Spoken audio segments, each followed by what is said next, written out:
Welcome to Stuff You Should Know, a production of iHeartRadio.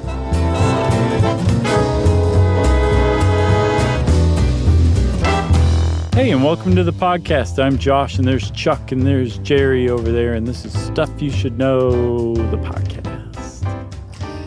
All right. We've done one on airbags, right? Mm-hmm. Which one did we do that was all about, like, the crumple zones and all that stuff? That's a great question, Chuck. I've been really trying to figure that out. I think it must have been Pintos. Was it? I know that we talked a lot about car safety and engineering and how... I don't know, man. I don't know. But now I'm suddenly creeped out. Are you confident we have not done this one? I would put my confidence at... I searched so far and wide. 80%.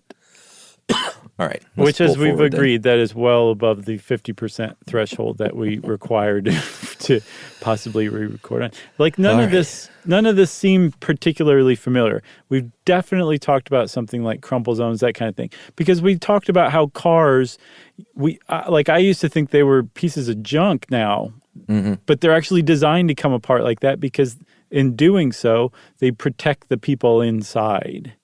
Yeah. We've definitely talked about that.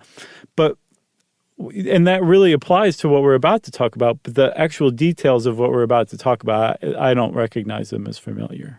All right. So forward we go. So cars have become exponentially safer than they used to be. There's, first of all, hats off to not only the How Stuff Works article we're working from, but also a Consumer Reports article on crash testing that was really great. And then one from Jalopnik that was a really great one about crash testing your car. And on that Jalopnik article... That's a great website. It is. It's wonderful. On that Jalopnik article, they posted a YouTube video that made the rounds like a few years back. And it's a 2009 Malibu versus a 1959 Bel Air. Oh, yeah. And they go head on. And the dummy in the Malibu's like, what? I didn't even notice anything. And the person in the Bel Air just disintegrates, basically. The crash test dummy in the Bel Air just disintegrates. Because cars used to be made to be sturdy, but that's really bad for you in the car. Nowadays, they're made to not be sturdy, and that moves the force and the energy of the impact around the car and not into you. And the reason why cars are so much better these days now is because we started crash testing them, and the people who test them, who crash test them, started telling the public, hey, this car doesn't do very well in a crash test. This car does really great in a crash test. And people started to kind of sit up and listen and go, oh, wait, we can survive a crash now if we buy a certain car. Let's go buy that car. And then automakers started to try to keep up and catch up, and safety became an important thing. And again, it was almost exclusively thanks to crash testing. Yeah, car makers said, I guess we all got to start making things safe. Here we go again. Go to save their lives. Nanny state. All right, so let's go back a little bit. We'll talk very briefly about the history of crash testing.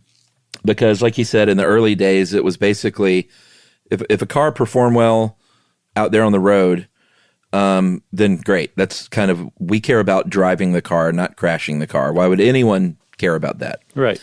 And then in 1934, General Motors said, you know what, maybe we should crash a car because it turns out that you can die when you crash these things. Who knew? So maybe we should look into this. So GM held the very first barrier test at Milford Proving Ground in Michigan in 1934 with an unoccupied vehicle.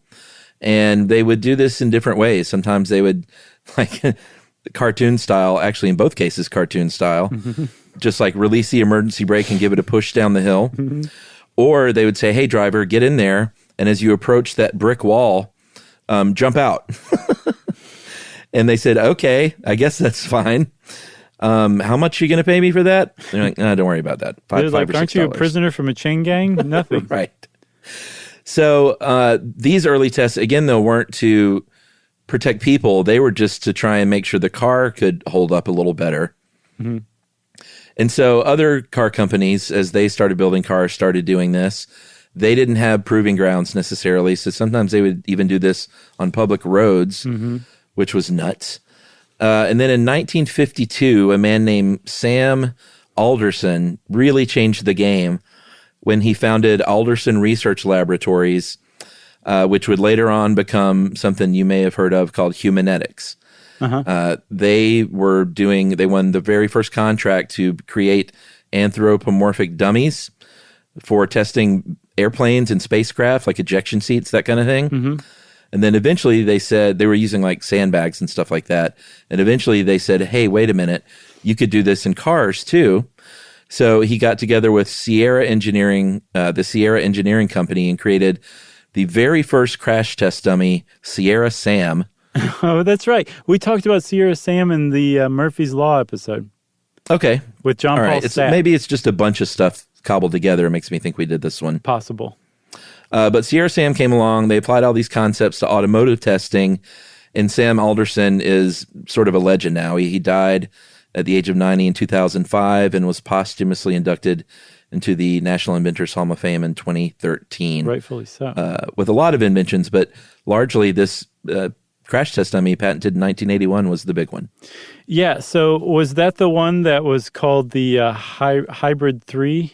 The Hybrid 3, and this is still Humanetics, by the way, that makes these. Yeah, they're like as good as it gets with crash test dummy design and creation. Yeah, 1988 was when the Hybrid 3 was first developed, and then I think they upgraded it in 91 to take seatbelts into consideration, and then in 97 to take airbags into consideration. Right. And now the standard, and we'll get to why they did this, is the H35F, meaning fifth female. Yeah. So the fifth percentile size-wise female is the standard dummy that's used now. That's great. And that's a huge progression, because for decades and decades, they used what was known as the 50th percentile male dummy. Right. Which 5'10", 170. Which was, 5 feet, 10 inches, 170 pounds. And he was introduced, from what I saw, in 1976, at a time when the average male in the United States was 5'10", 170 pounds. Well, the average male in the United States has not been 5'10", 170 pounds for a really long time. What is it now? Do you know? The average male's gained about 25 pounds and shrunk an inch since then. That tracks. That's the average male in the United States now. But the problem is like these crash testers were still using that 50th percentile male dummy, even though it didn't apply. And that's not to say anything about child dummies, female dummies. It was basically like, you know how when they test a new drug, they test it on the healthiest, least vulnerable population and then say it works. That's exactly what the history of crash testing has done. But only in the last, I don't know, probably 10 years or so have they really been like, no, we really need to expand the types of dummies that we're using. So they're using female dummies more frequently, child dummies more frequently, obese dummies, because apparently an obese person is about 70% likelier to die in a car accident than a non-obese person. So they're now creating obese dummies to get a better idea of just how safe these actually are and as close to a real world application as possible. Yeah, and I mean, the way I read this is at some point they said, well, we need to make these safe for all drivers. So what's the most vulnerable driver probably? And they all said, well, I guess a 16-year-old girl is, statistically most likely to be probably the smallest version of these dummies. So that's what they went with. They went with the 5th percentile female hybrid 3. And I guess the reckoning is if it can be safe for them, then it can be safe for that dumb average male. It's pretty great. Yeah. But it's still not required. There's actually a representative, a congresswoman from D.C. named Eleanor Holmes Norton, who just this past June introduced a bill that would require crash testers to also use female dummies too. So right now it's not required. They should use a range. Yeah. Of course they should use a range. It's just sensible. And so the people who do crash testing are aware of this and they're starting to. But Chuck, there's one other thing I saw about crash test dummies. One of the things they can't replicate is tissue damage. or even real damage. Like when you do crash tests, we'll talk about a little more detail in a second, but when you use a dummy for that kind of thing, they're outfitted with loads of different kinds of sensors, hundreds of sensors recording all this amazing data. And then they take that data and they basically turn it into a statistical likelihood that that amount of force, that amount of acceleration, that amount of G's suddenly pressing on your chest would cause an injury or not. That's what crash test dummies do for us. But they don't actually replicate like tissue damage or your leg falling off or anything like that. Because they're made to be used over and over and over again, so that they could be subjected to the kinds of stuff that would just destroy a human body. So, some crash testing, Chuck, some crash testing uses post-mortem human subjects. I wondered if that's where this is going. A lot of post-mortem human subjects. Some of them embalmed, which we failed to mention in our embalming episode. Yeah. Some fresh. They call them fresh.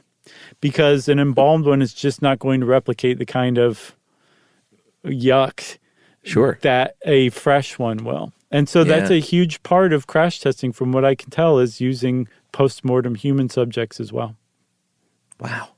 That's amazing. And we should also point out, maybe we'll take a break, but before we take one, we should point out that that car companies do all kinds of internal crash testing before they get to the regulatory crash testing, because you don't want to fail those. So they'll crash 80 to 100 new vehicles in a line before they even get to the regulatory bodies to do their official crashes. Right. And what we're mainly talking about is those official crashes, but I imagine they're all pretty similar. No, and we should also say those official crashes, they're not even necessarily official. Basically, the National Highway Traffic Safety Administration has a bunch of guidelines, some of them involving crashes.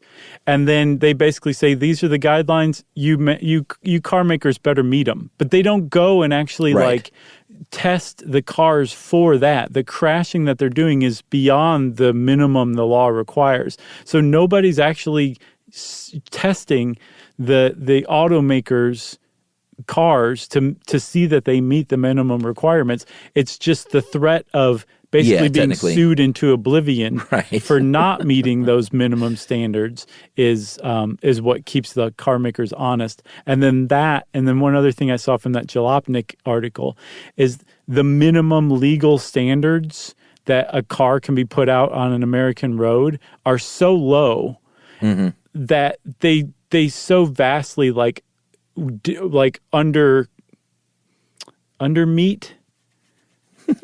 Undersatisfy? Yes, thank you, Charles. They so vastly undersatisfy what the average American would be willing to get in and drive just, what Americans want to drive as far as safety is concerned is that's what car makers are meeting, not just the minimum legal requirements. So very interesting. Your car's probably going to exceed those minimum legal requirements. You don't really have to worry about that in the United States. Right. And then we'll talk about this at the end. There are tests completely separate that done by the Insurance Institute for Highway Safety that are even more different and more robust.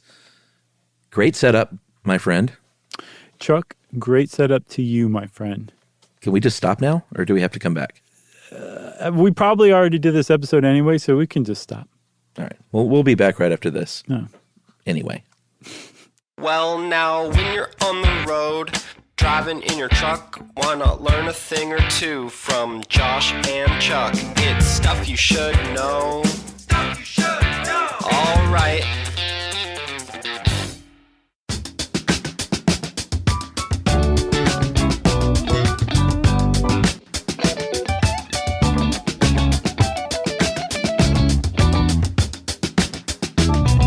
All right. So we've laid the groundwork here. We know they're crashing some cars a lot, all in the name of making things safe for us. But we know that they're not saying, it's not like GM says, all right, here's the car, go tell us if it's okay. Right. It's a voluntary thing. Yeah.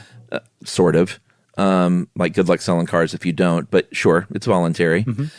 And they're loaded with sensors. Like you said, there are accelerometers. And accelerometers are going to measure acceleration in a particular direction.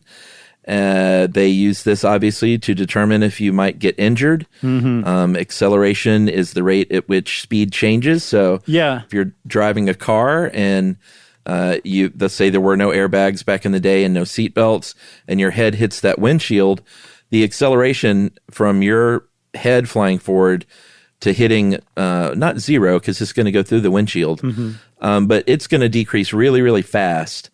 And that rate of acceleration change is the danger. And making cars safe is all about softening that and lessening that kinetic energy of your body and that car's energy going from whatever speed it's going to zero. Yeah, because you and the car are both traveling the same speed, and you both have to stop pretty quickly. You want to cut down on the car transferring its kinetic energy to you, and then you want to cut down on your kinetic energy. Like if you're going to have to transfer your kinetic energy to something, let it be like an airbag or something like that rather than the dashboard. Right. So that's why they have these accelerometers all over the place. They're in your head, they're in the chest, they're in the pelvis. They're in kind of every body part you can think of. They're accelerometers, and it's neat. Like I was saying, like the crash test dummies, the anthropomorphic test devices is what they're called in the industry. They are getting more and more biofidelic. Like they're faithful to biology is basically what that word means. And so you're finding crash test dummies that are starting to have like simulated internal organs and all that stuff. Because beards. I mean, I can guess if you're in the industry, you probably don't really want to deal with post-mortem human subjects. You would much rather have crash test dummies that basically replicate the same things. Yeah. But we're still a long way off from that. It's just on the horizon. They're starting to work on it now. But one other thing I saw, Chuck, is that they may not ever become widely used because 3D modeling is so rapidly advancing that all of this will probably in the next 15 years, they will do crash tests still, but it will be once and it'll be after running tons of computer simulations.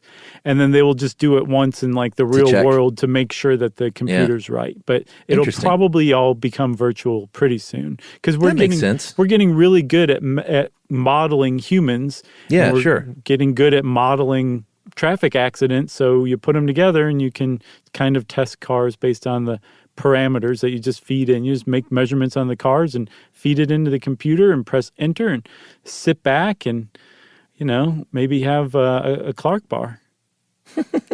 I was just in Northern California in San Francisco in wine country, and just in San Francisco for the night. But in that one evening walking around, I saw probably 4 different, I can't remember what it's called, but the Google self-driving car concepts. The death car? Driving around town. The Diablo? Yeah. God, what's it called? I can't remember, but I just saw this car with like a big thing on the roof with like a spinner in it. And at first I thought it was like maybe Google Earth or something. Right. Or Street View. And I looked up what it was, and it is a self-driving concept car. And they had people in them driving, obviously, at this stage. Right. I was like, wait a minute, no one's in that car. But it was definitely, when you walk around San Francisco, that's the testing ground for all that kind of stuff. So it's very interesting. That's great. All right, so you got those accelerometers. You have load sensors. They're going to measure the amount of force during a crash. You have movement sensors that, they're going to sense the movement of the body and everything it's doing. Yeah. And the really important thing within all this, and I think we talked about this in one of the other episodes, is these dummies are painted up, and they're painted, and the different body parts are painted with different colors. And it's pretty ingenious, actually. An idea as simple as that can tell you so much, because when they go to look in that car afterward and they see, there's red paint here and there's blue paint there, they're going to be like, well, how did that knee hit that part of the car? Right. Because that's the only place where there's blue paint is on the kneecap. Right. I guess we got to figure this out. And so they look at the scuff marks and they can tell exactly what body part hit exactly what car part. I love that too, that we're just getting so much more advanced, but good old fashioned, like, putting paint or chalk on the face to see what it hits is still just as useful as ever. All right, so how did these crashes go? Oh, well, there's a few things that you got to do first. So when they're carrying out these crashes, the IIHS, the Insurance Institute for Highway Safety, and the National Highway Traffic Safety Administration, in the United States, those are the two groups that carry out the most crash testing. And they're both independent, and they go buy their own cars, and they just test them, and then they tell everybody what the results are, and they have their own rating systems. And we'll talk about all that in a minute. But the IIHS, one of the first things they do is they basically gut the car. Like they'll take all the vital fluids out, I should say. They take out the antifreeze, they take out the oil, they take out the fuel, and then they replace it with like mineral spirits so that it still has the same weight and everything. Sure. Because it can be a pretty big mess when you're carrying out one of these tests, and there's no reason to get antifreeze all over the place. You can go look and make a pretty good estimation of what it would have looked like just because the hose was ripped off. You don't need to see the antifreeze all over the floor. Right.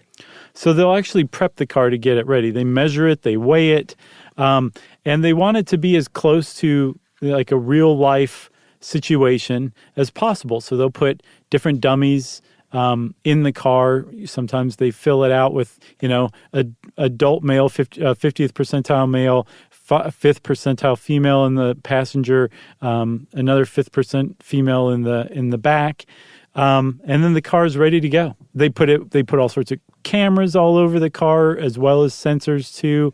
And they have all sorts of high speed cameras filming the whole thing as well. Because, just like painting the face of the crash test dummy is really important.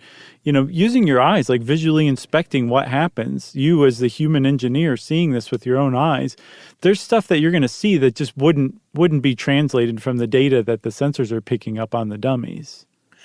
Yeah, and if you're at home or driving your car right now and you're thinking, well, wait a minute, guys, if they're taking all the gasoline and the oil out of the car, how does it go forward when they drop the cinder block on the accelerator and shut the door really fast? Great question. And jump out of the way? They're not doing that. The car doesn't have to be started. It doesn't have to be running because the car is on a track and it is being pulled down a runway. And that all makes complete sense that this is operated by pulley and not by an actual car being started and driven. All they need to know is that this thing is going to go 35 miles an hour into that wall, or I guess in the case of the insurance group, I think they go 40, right? Yeah. So they go a little bit faster, and they do different kinds of impacts. They go, I think the for many, many years, the gold standard was the head-on collision. And so they have built cars over the years to withstand as best as possible that head-on collision with another car or hitting that brick wall straight on, like we've all seen the videos. And you think, yeah, that's the worst of the worst. Of course, that's what you should prepare for. But it's pretty cool. What's the name of the insurance group again? The IIHS, the Insurance Institute for Highway Safety. Yeah, they started saying, and a lot of stuff was overhauled in 2010. They started saying things like, well, maybe the worst crash is when two people are trying to turn through an intersection, or your left headlight meets up with their left headlight, and there's like just a bit of overlap, and it's not a head-on collision. Like, we're building these for head-on collisions, and what if there are weak points at these corners? And they're right. That is a real danger. So they have found out through these crash tests of these partial, not layovers, what do they call them? Overlaps. Yeah. Instead of a full head-on collision, they're learning that some of those crashes can be worse. Right. And so we need to start testing that stuff. And like, maybe it's not a straight T-bone into the side of the car. You think of that as the worst thing, but what if it's forward a little bit or backward a little bit from that point? Yeah, or, if you're doing a head-on collision, it's so rare that two cars meet perfectly. Like hood ornament to hood ornament. That's just not how it happens. It's usually like, the front bumper of one car into the other. And, the auto industry, car makers have been been creating these crumple zones in the front that were relying on, that full front impact that the crash testers were testing for so that they could meet those standards. But they really weren't designing for the other real world stuff. And so the National Highway Traffic Safety Administration and the IHS started making their tests a little differently. And all of a sudden, the automakers started not getting the marks that they were before. Yeah. And so they kind of were forced to scramble to keep up, as we'll see, which is pretty great because it really shows that the people who run these crash tests and who actually do this work care about you and your family when you're driving around in a car. They're not sitting on their laurels. Or they are, but then they eventually stop sitting on their laurels and re-challenge everybody again. Yeah, I think they found that a lot of those sort of diagonal hits were causing a lot of pretty catastrophic leg injuries, right? Yeah. And so they had to kind of reconfigure things. Inside the car, and modern cars are so, I think I bought my first new car of my life a few years ago when I bought my Volvo. And, Volvos are known for their safety anyway. And these things, they have all sort of, most modern cars on the market now have these where they're braking automatically for you and they're helping you stay in your lane and all that stuff. But, if you do a certain move in this car, your seatbelt, it's called pretension. They have pretensioners in the seatbelt that will tighten down on you right before an impact. And I've had that thing tightened down on me before, man. And it's a little disconcerting. It's for your safety, but when you're not expecting it and you don't get into a crash and all of a sudden you're like, and your seatbelt cranks down on you. Yeah. They also have something called a force limiter that is going to work in hand with that pretensioner to make sure that it doesn't just pretension through your chest into the back seat. Right. Gross. And so that all happens just before the airbag. It's all timed out by the millisecond. Yeah. To tighten down that seat belt to try and keep you from going forward at all. And then the airbag comes out. So when you do go forward, even that'll, and you can listen to the airbags episode for all the detail there, but they work hand in hand to make sure that you're slowing that kinetic energy down as slowly and evenly as you can. They work hand and degloved hand. Hand and gross. And yeah, you like seatbelts that do things like that. You like airbags. Thank crash testers who basically who demonstrated the need for that. And automakers responded because people who buy cars like you and me said, "Oh yeah, I'd like to live." Yeah, I think my car even has a built-in booster seat in the middle for my daughter, which she's finally old enough to ride in. And when that seat is unhooked and engaged, you just kind of pop a little lever and push it into place. The side curtain airbags raise, so because they know that the airbag will hit the child in a safer way, basically, because the kid is in there. It's amazing, how far safety has come. Well, in side impact airbags, that was another development that came out of crash testing too, was not just the existence of side impact airbags, but once those were created, they came about because of the crash testers suddenly doing T-bone testing, side impact tests. But now they've also realized that if you hit the front corner of your car, say on a telephone pole, it's going to spin you around. You're going to start rotating around the telephone pole, and you might slide off of that front airbag coming out of your steering wheel. So they saw that on crash tests without a side impact. Right. So that they realized, they went to the automakers and said, "Hey, you should probably have these side impact curtains come down when there's this front bumper impact too, like on a telephone pole, because people are going to slide off, and you want the side impact airbag to be there as well." Yeah, and then the stressed out engineer says, "Well, maybe the whole car should just be one giant airbag. Would that make you happy?" That's right. Get out of here. That was a great stressed out engineer impression. And then the people say, "Yeah, actually, that's not a bad idea. Yeah. Put them everywhere." Yeah. Who was that? Was it Dennis Leary? What? That was a stand-up comedian who's like, "Well, they should just all be they should all just be." Oh, really? I think so. Oh, well, that just shows how easy it can be to steal a bit. Yeah, accidentally, right? Yeah. You owe Dennis Leary $5. All right, I'll pay him right after this ad break. Okay. Well, now, when you're on the road, driving in your truck, why not learn a thing or two from Josh and Chuck? It's stuff you should know. Stuff you should know. All right.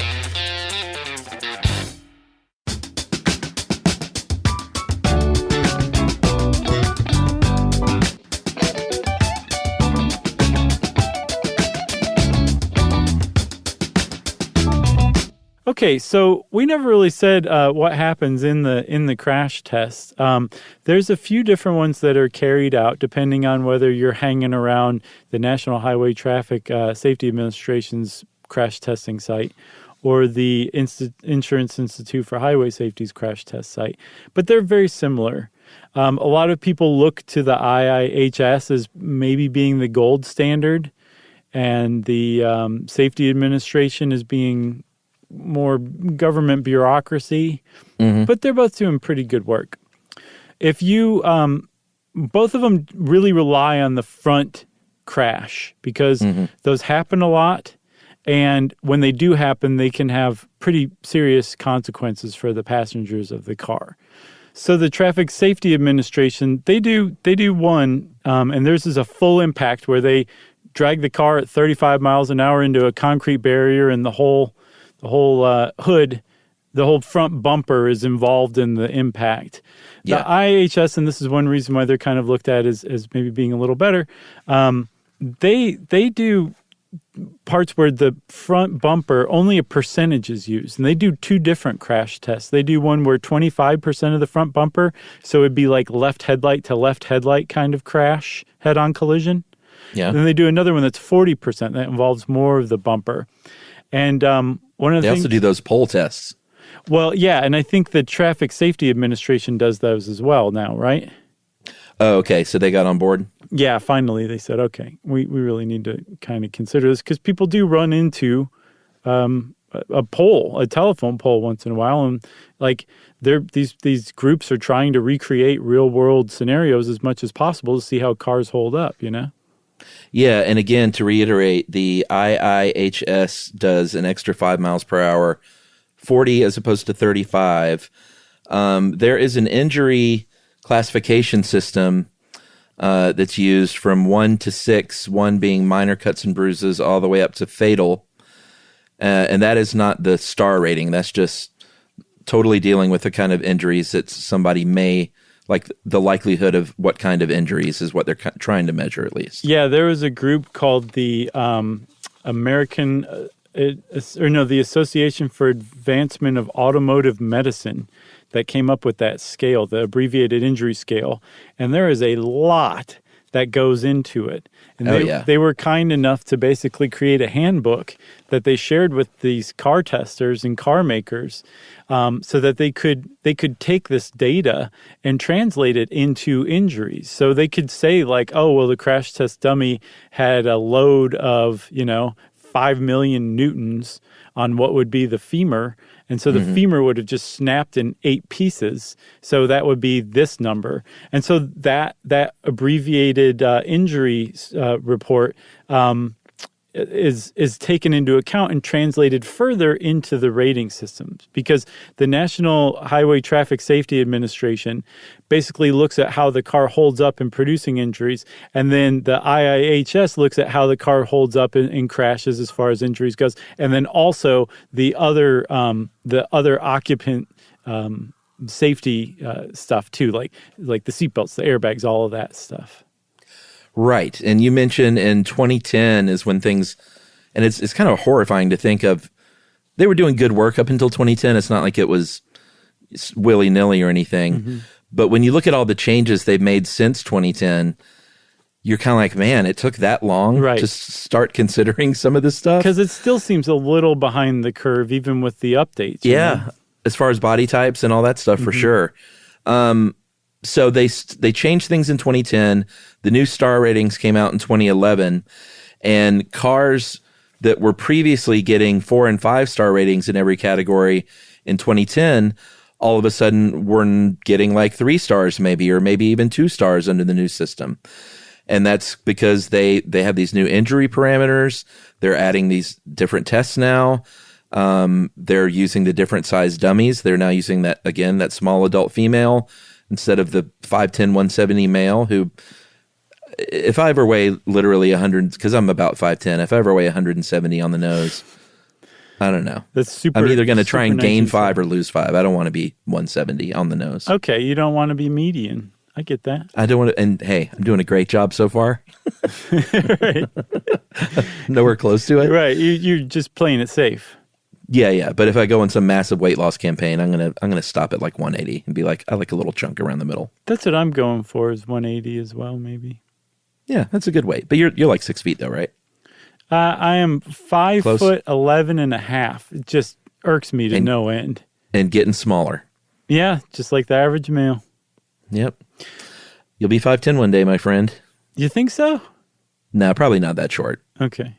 But I used to be a solid 5'10", and now I'm like 5'9" and a half. What happens? What, are you just getting compressed? I think that's a good. You shrink as you get older. That's a good shorty, I think. Okay. Why do you shrink? I don't know. We'll have to find out and tell everybody.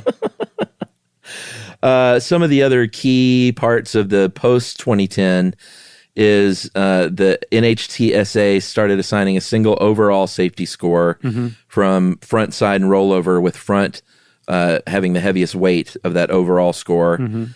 They started putting in these additional measures for neck extension, chest deflection, and femur.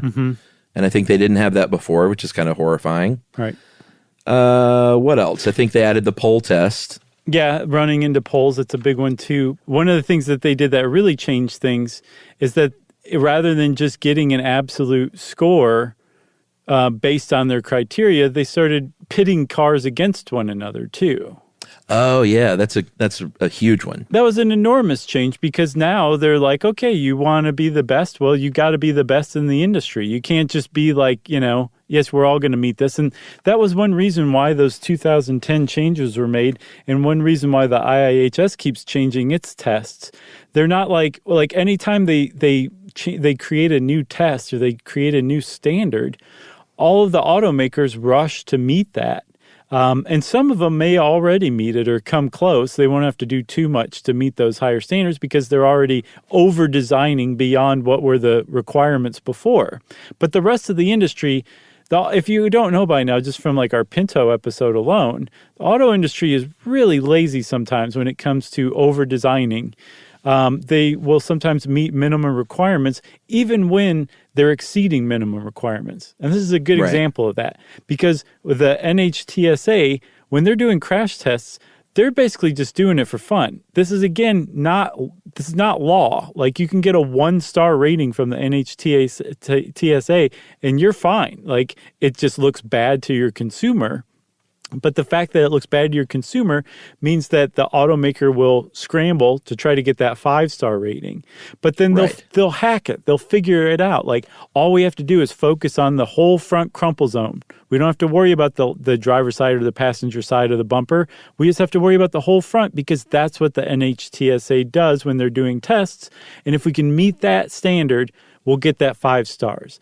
Well, when the NHTSA and the IIHS change their standards, all of a sudden, the industry has to scramble to catch up to become like that gold standard. And they do it again and again and again to keep safety getting better and better and better. And then also finding new things that had been overlooked before to make those parts of cars safer as well. Which is pretty cool. I mean, like, this is superfluous. None of this is mandated. It's not mandatory. No car maker has to submit to this. They actually don't even have a choice, because these agencies are going and buying their own cars and crashing them, and there's nothing illegal about that. But just the fact that somebody's out there doing this, I think, is just a great example of people caring about other people. Yeah, and it's gotten to the point where, if you have a newer car with the airbags and such and safety standards, and you wear your seatbelt, there are outliers, of course, with just these horrific car wrecks that do happen. But if you're just talking about a standard, even bad car crash, you are going to fare pretty well these days, thanks to the work that all these people have done over the years. Yeah. Again, there are outliers, but They have made cars really, really incredibly safe to get into what I would just describe as sort of a normal car wreck. And not a fender bender, like, a car wreck that even might look pretty gnarly. And you see them on the road, you see two cars, you're like, oh my gosh. And you see people standing outside, like giving the officer their, the account of what happened. Right. And you're just like, man, there it is right there. Like those people are standing there talking to somebody. Yep. Whereas, 2 decades ago, they were probably, maybe not even alive, which is just a testament to all the work they've done. Yeah. One way they really need to ramp it up, and I couldn't tell if they were actually even doing this testing yet, but some of that stuff you sent pointed out says that like they're still sort of crashing similar cars into one another. Oh yeah, that's a big one. And that's a big deal these days when you've got these, what happens when a Suburban crashes into a Honda Civic. Right. These are two very much mismatched cars, not just in overall size, but bumper height is a big deal. Mm-hmm. And these bumpers are made to hit one another and then operate accordingly from there. If a bumper is going over the other bumper, which often happens in these cases of a big SUV or a big truck compared to a smaller car, that this is where you're going to see a lot of like kind of bad injuries happening. Mm-hmm. And I don't know if they're actually testing for that, or if they're just talking about like, hey, what do we need to do to test this stuff? Right, exactly. I don't know if they are yet either, but they seem to be on the precipice if not.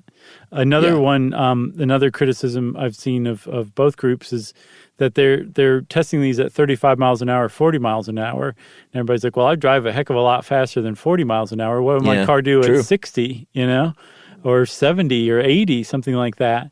And that is a big criticism. The both agencies push back and say this is where most of the accidents happen. I'm sure they're basing that on statistics, and I would probably tend to say, okay, yes.